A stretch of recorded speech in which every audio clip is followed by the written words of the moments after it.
নেই। আমি চললাম একজনের সাথে যার অনেক ক্ষমতা আছে। গরিব বলে আজ আমাকে এভাবে তাড়িয়ে দিলে? ঠিক আছে, সময় কথা বলবে। এটা কি দেখছি? আমি কি সত্যি লটারিতে বিশাল অঙ্কের টাকা জিতে গেছি?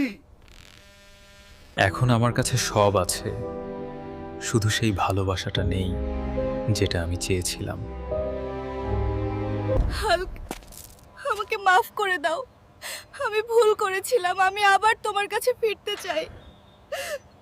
যখন আমার কিছুই ছিল না তখন তুমি চলে গিয়েছিলে, এখন আমার টাকা দেখে কেন এলে? ভালোবাসা কেনা যায় না, যাও এখান থেকে। আমার জীবনে তোমার আর কোনো জায়গা নেই। স্বার্থপর মানুষের এই পৃথিবীতে একলা থাকাই ভালো। আমি এখন শান্তিতে আছি।